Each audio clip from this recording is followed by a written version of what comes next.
Greetings and welcome. We are in Junior English.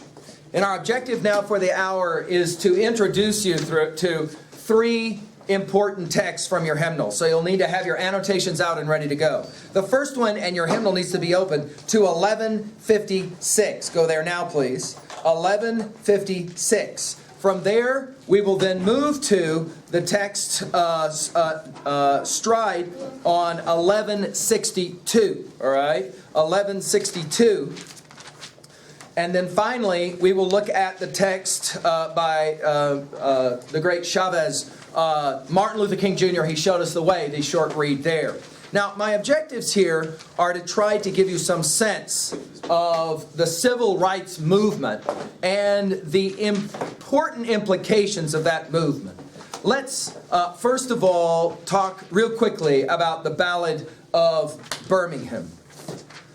The Ballad of Birmingham will tell a brief story. It is a tragic story. I want you to try to see if you can figure out what the story is from the reading. Okay? So you should be with me now in 1156. We're going to go there now, and we're going to listen to this reading real quickly. Be ready to write down at the end of this one, what do you think happened that led to the writing of this poem? All right? Here we go. Ballad of Birmingham. Here we go. Ballad of Birmingham, Dudley Randall. Is anyone truly safe? In Dudley Randall's poem, Ballad of Birmingham, a mother tries to protect her child from events that are shaking the world. Read along to learn what happens to this family. Mother dear, may I go downtown instead of out to play and march the streets of Birmingham in a freedom march today? No, baby, no, you may not go, for the dogs are fierce and wild, and clubs and hoses, guns and jails ain't good for a little child. But mother, I won't be alone. Other children will go with me and march the streets of Birmingham to make our country free. No, baby, no, you may not go, for I fear those guns will fire. But you may go to church instead and sing in the children's choir. She has combed and brushed her night dark hair and bathed rose petals sweet, and drawn white gloves on her small brown hands and white shoes on her feet. The mother smiled to know her child was in the sacred place, but that smile was the last smile to come upon her face. For when she heard the explosion, her eyes grew wet and wild. She raced through the streets of Birmingham calling for her child. She clawed through bits of glass and brick, then lifted out a shoe. Oh, here's the shoe my baby wore. But baby, where are you? Now, the famous bombing of the church in Birmingham is, of course, one of the most horrific of the single moments of the American Civil Rights Movement. We normally think of church buildings and houses of worship as safe and sacred places, places that are, if you will, off limits, right? And when this tragedy occurred in this famous church, a number died, including children. It was fairly clear at that point to many of America that a line had really been crossed. And in many ways, the showing on the television of African Americans who were walking, boycotting, being attacked by water cannons, being attacked by guard dogs, being beaten, being arrested, when people saw that stuff on TV, it began to change opinions about what was happening in the civil rights movement. We now move to our next reading, Stride Toward Freedom, and MLK's very famous statement here of, for your notes, I'm on page 1162, Nonviolent Resistance. Nonviolent Resistance. All right, so we're going to work with now MLK's passage on nonviolent resistance called Stride Toward Freedom. Now, for a moment, I'm going to give you a schemata here, okay, Oz? That will give you a sense of how to read this, and then we'll listen to it. Imagine it for a moment. I were to just walk up to Mr. Schaefer here and just right in the face. Logan's smiling. and I were to just jack him, not once, but just over and over again, and I were to start whacking on him. Now, question. What kind of a response option does Schaefer have? Now, for those of you who say there ain't but one response, and it's called shh, right? You want to do that one more time? That's just one response. Let's work through it real quickly. MLK will begin his famous essay by saying, famous lines, oppressed people, me hitting on Schaefer is a classic example of oppression. Oppressed people respond to oppression in 3 characteristic ways. Now, for those of you that say, whoa, whoa, whoa, you come up and whack on me, they ain't going to be but one response. King says, I beg to differ. There are actually 3 responses, potentially, Schaefer could have. The first of the 3 responses is what MLK will call acquiescence. Say the word with me. Acquiescence. To acquiesce means Schaefer just sits there and takes it. As I hit him, he doesn't fight back. He just sits there and he just takes it. He gives in, what King will call negative freedom. He's free to just sit there and let me continue to hit on him or to oppress him. King will say, many of the South, African Americans, many of the South, this has been the response to oppression. They just take it. Been down so long, he quotes an old slave saying, been down so long that down don't bother me. In other words, dude, you're just going to whack on me some more. I'll just sit here and take it. Slowly over time, people become accustomed to it. King makes the observation in this famous statement, there's something immoral about this. Are you ready for this? Follow this. This blows the minds of some of my juniors. King says, if Schaefer lets me hit on him over and over again, Schaefer is the one at fault because he is not showing the proper concern for me. Me. I'm the one hitting him. King says, if Schaefer acquiesces and just sits there, he's not showing the proper concern towards me, the oppressor. How come? Here's why. If Schaefer lets me sit there and hit on him, over time, I will begin to think it's the right thing to do. He's not fighting back. He's just taking it. Therefore, clearly, he thinks he deserves it. And if he thinks he deserves it, then I can think he deserves it as well. King says Schaefer has to think about me, the one hitting on him, and he has to be his brother's keeper. He has to take care of me. Schaefer's job is to take care of me. And therefore, he cannot sit there and let me hit on him. Because to do that will be bad for me, the one hitting on him. Response number 2. There's another answer to the question, what happens if Schaefer gets jacked on? And it's called shh, with a 12 gauge. You want to come into our neighborhoods and jack on us? That's why God made 12 gauges with a whole bunch of shells. You come in our neighborhoods with sheets on your head, we're going to blow you away. The second answer is the complete opposite of acquiescence. It is violence. In other words, you mess on me, I mess on you. What we will call in the famous Hammurabi Code, an eye for an eye. The violent answer, King says, also is not going to help much in the quest towards civil rights. Acquiescence, he says, is definitely not going to help. Standing there and just letting them jack on you will not work. But hitting back with 12 gauges also will not work. 2 reasons why it won't work. 1, I'm giving you a schemata. We'll listen to it after, obviously, we play the game of the schemata. 2 reasons why it's immoral.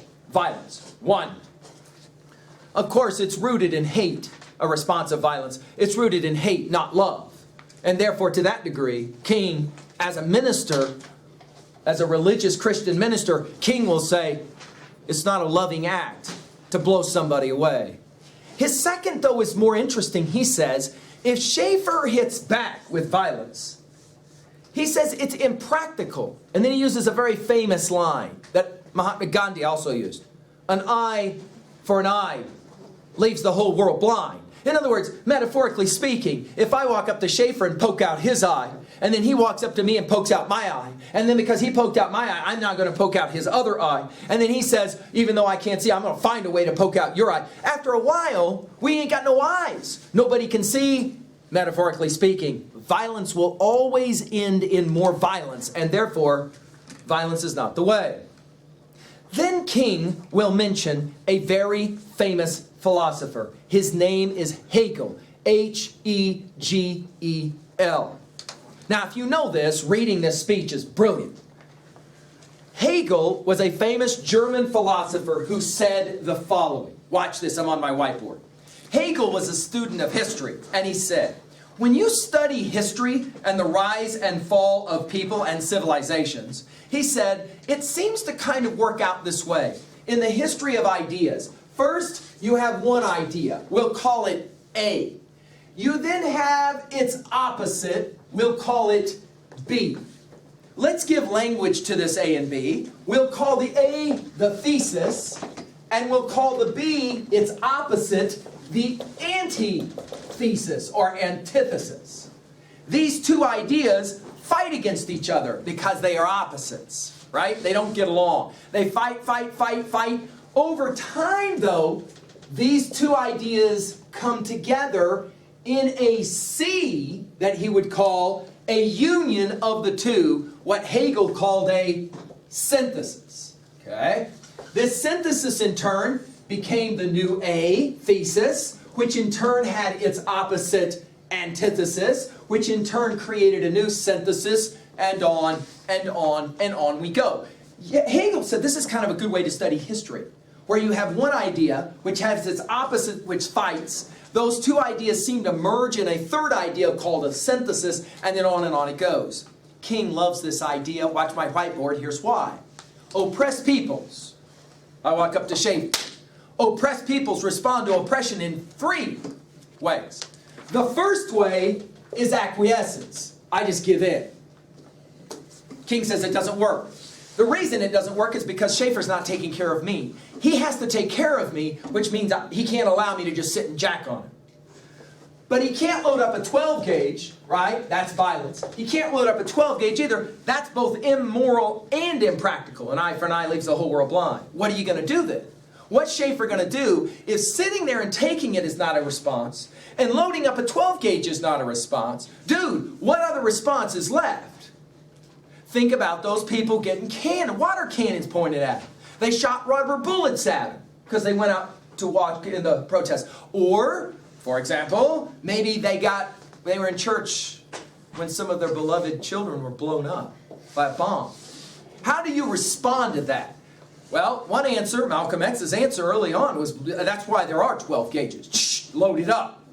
King said, it doesn't work in the end, and here's why. Sooner or later, there ain't enough 12 gauge shells. You're going to run out of shells sooner or later. And there's always, that's why they're a minority, there's always going to be more of white than black, King said. And because that's the case, you're never going to be able to kill enough white people. Sooner or later, it's all going to end in terrible violence. We'll all be blind. It'll be the end of our country. Well, Schaefer's obvious question is, dude, you don't want me to sit here and take it. What do we call that? Practice saying it. Acquiescence. You don't want me to just sit here and acquiesce. You don't want me to load up a 12 gauge and blow you away. Dude, what response is there left? And for King, this is why I love school. Because ideas matter in the history of the world. Hegel had an idea. You can look at acquiescence. We'll call it the thesis. You can look at its opposite, violence. We'll call it the antithesis. And out of those two, you can derive a synthesis, C. That synthesis, the bringing together, is what he called nonviolent resistance. From acquiescence, you believe. You probably shouldn't kill people because they're mean to you. To that degree, you should have some sense of passivity. But you also agree with the side that says, we are not sitting here taking this crap. We will fight back. And King says, you've got it. Let's fight. But we will fight violence through non-violence. Dude, what are you talking about? I'll give you a classic example. Memphis, Tennessee. King says, they're not wanting to give us the right to vote. That's fine. This is what we'll do. Everybody in Memphis who dumps trash has skin color that's not white. So this is what we'll do. We won't dump their trash. At first they won't think it's any big deal. But we're going to wait and do it in the middle of summer. Memphis is a warm place, awfully hot. We'll wait in the middle of July. We won't dump their trash. They won't care for 1 week. But by the second week and into the third week, as the trash starts to mound, it's going to start to stink bad. And within those neighborhoods where the majority of the people are white or black, white, pretty soon they're going to start to say, whoa, whoa, whoa, what's up with this no trash being dumped thing? Why aren't these people dumping our trash? Whatever it is they want, give it to them so we can get our trash dumped. We can get back on target time here. King said, that's a way to fight without violence. Sit-ins are a classic example. We will go and we will sit inside of a restaurant where blacks are not supposed to sit. No kidding. You couldn't just walk into any Big Mac. If you were white, you could walk into the Big Mac. But if you were a person of color, either black or brown, you weren't allowed inside of the Big Mac. You had to go to a door out back, and they would give you your food out back. You were not allowed to go in the same restaurant with a white person. If you were a person of any skin color other than white, you weren't allowed to go into that restaurant. King said, this is what we'll do. We'll go in, but we'll just go in and sit down. That's all we're going to do. We're just going to sit there, and we're going to wait to see what happens. Well, we know what happens, don't we? Right? And in your hymnal, for example, we have a classic example of what that looks like, don't we? On page 1183. In one of the classic sit-ins of all time, on page 1183, not only black, but also white nonviolent resistors walk into a famous restaurant and sit down and try to order. Immediately, they are attacked by individuals who are really upset they're breaking the law. Are you ready for this? This is a real-time picture where real people stood behind them and first started with spit. Large loogies brought out of the base of the throat, and then they went to throwing and pouring stuff on top of them. Mustard, gross stuff like that. Then when that wasn't enough, because all I did was sit there, then they started hitting them physically. Standing 25 feet from where these people are sitting, right outside the door, are the police, making sure that it happens. That's why they were there. The police were there to protect the people who were spitting on these people. Why? Because these people were breaking the law. It was against the law for them to be in this restaurant. King said, in letter from a Birmingham jail, that law of segregation is unjust. Therefore, we have to prove it's unjust. The way we'll do it? Back to my whiteboard. We're not going to do it by just sitting and letting them be mean to us without any response. We're not going to load up 12 gauges like Malcolm X decided that we should, at least early in his career. Instead, what we'll do is we'll fight, but we'll fight without violence. The obvious question is, can you take it? I've had students who would say, I don't know there's anything I believe in strongly enough that I would sit there and let somebody just spit in my face. I don't know there's anything I believe that strongly about. King's project early on was to convince African Americans fighting back is not the answer. Nonviolent resistance is the only way. Let's listen to the essay. We're now back towards Stride Toward Freedom. Are you with me? We're on the page number now. What is it, Mr. Karn? 162. There it is. Let's go to it. From Stride Toward Freedom, Let's go. Martin Luther King Jr. What is the best way to resist oppression? African American revolutionary leaders Martin Luther King Jr. and Malcolm X differed on this subject. King favored nonviolent resistance at all costs, while Malcolm X believed that African Americans should be prepared to use violence if the need arose. Read along with these two essays, Stride Toward Freedom and Necessary to Protect Ourselves, to learn more about each man's views. Oppressed people deal with their oppression in three characteristic ways. One way is acquiescence. The oppressed resign themselves to their doom. They tacitly adjust themselves to oppression and thereby become conditioned to it. In every movement toward freedom, some of the oppressed prefer to remain oppressed. Almost 2,800 years ago, Moses set out to lead the children of Israel from the slavery of Egypt to the freedom of the Promised Land. He soon discovered that slaves do not always welcome their deliverers. They become accustomed to being slaves. They would rather bear those ills they have, as Shakespeare pointed out, than flee to others that they know not of. They prefer the flesh pots of Egypt to the ordeals of emancipation. There is such a thing as the freedom of exhaustion. Some people are so worn down by the yoke of oppression that they give up. A few years ago, in the slum areas of Atlanta, a Negro guitarist used to sing almost daily, "Been down so long that down don't bother me." This is the type of negative freedom and resignation that often engulfs the life of the oppressed. But this is not the way out. To accept passively an unjust system is to cooperate with that system. Thereby, the oppressed become as evil as the oppressor. Non-cooperation with evil is as much a moral obligation as is cooperation with good. The oppressed must never allow the conscience of the oppressor to slumber. Religion reminds every man that he is his brother's keeper. To accept injustice or segregation passively is to say to the oppressor that his actions are morally right. It is a way of allowing his conscience to fall asleep. At this moment, the oppressed fails to be his brother's keeper. So acquiescence, while often the easier way, is not the moral way. It is the way of the coward. The Negro cannot win the respect of his oppressor by acquiescing. He merely increases the oppressor's arrogance and contempt. Acquiescence is interpreted as proof of the Negro's inferiority.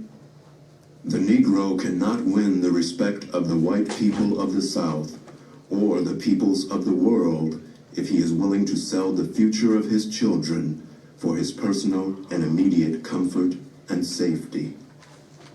A second way that oppressed people sometimes deal with oppression is to resort to physical violence and corroding hatred. Violence often brings about momentary results. Nations have frequently won their independence in battle, but in spite of temporary victories, violence never brings permanent peace. It solves no social problem. It merely creates new and more complicated ones. Violence as a way of achieving racial justice is both impractical and immoral. It is impractical because it is a descending spiral ending in destruction for all. The old law of an eye for an eye leaves everybody blind. It is immoral because it seeks to humiliate the opponent rather than win his understanding. It seeks to annihilate rather than to convert. Violence is immoral because it thrives on hatred rather than love. It destroys community and makes brotherhood impossible. It leaves society in monologue rather than dialogue. Violence ends by defeating itself. It creates bitterness in the survivors and brutality in the destroyers. A voice echoes through time saying to every potential Peter, "Put up your sword." History is cluttered with the wreckage of nations that fail to follow this command. If the American Negro and other victims of oppression succumb to the temptation of using violence in the struggle for freedom, future generations will be the recipients of a desolate night of bitterness, and our chief legacy to them will be an endless reign of meaningless chaos. Violence is not the way. The third way open to oppressed people in their quest for freedom is the way of nonviolent resistance. Like the synthesis in Hegelian philosophy, Or the whiteboard. principle of nonviolent resistance seeks to reconcile the truths of two opposites, acquiescence and violence, while avoiding the extremes and immoralities of both. The nonviolent resistor agrees with the person who acquiesces that one should not be physically aggressive toward his opponent, but he balances the equation by agreeing with the person of violence that evil must be resisted. He avoids the non-resistance of the former and the violent resistance of the latter. With nonviolent resistance, no individual or group need submit to any wrong, nor need anyone resort to violence in order to right a wrong. It seems to me that this is the method that must guide the actions of the Negro in the present crisis in race relations.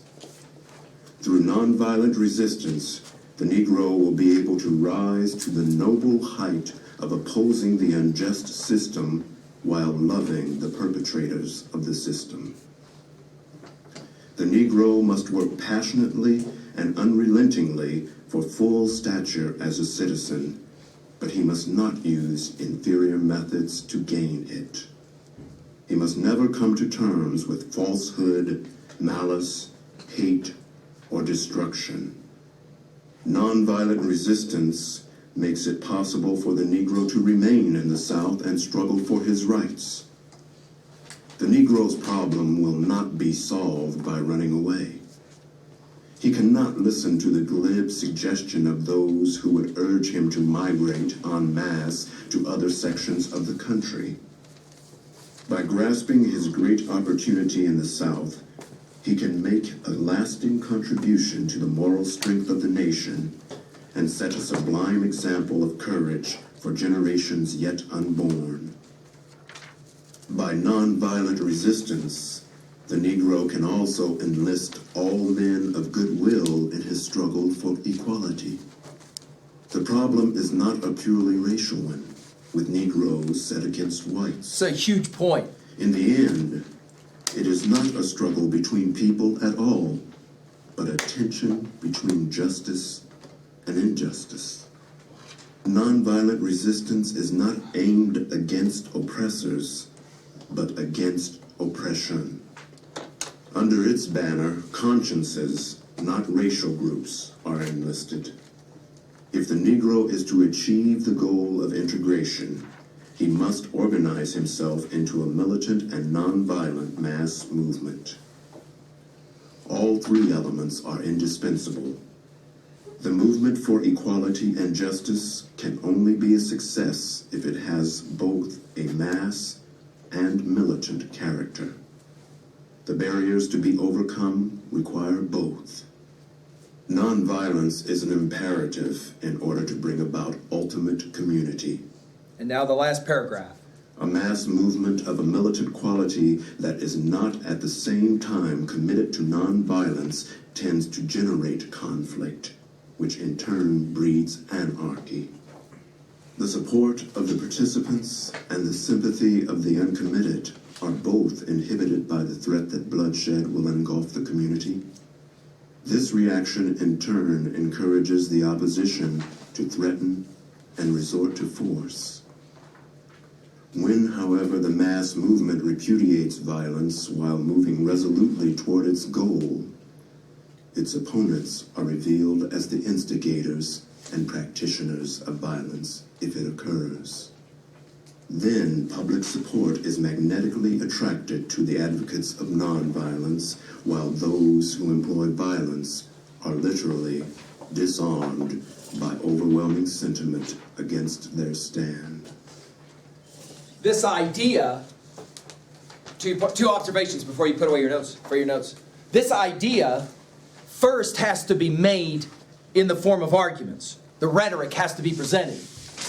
But secondly, and more importantly in the history of American thought, it has to be believed and practiced. King had a major uphill battle here. There were lots of people who intellectually said, yeah, that makes sense. You run out of shotgun shells, sooner or later. But when they blew up, for example, the church in Birmingham, and all those people died, it was awfully hard to say to those people, just keep your emotions in check. Don't fight back. Find a better way to fight against injustice. That second part, in the end, is really the tribute to MLK. You will be writing about why MLK is so important in the history of American thought for your paper of next week. We'll have more to say about that as we prepare for that paper. Thank you.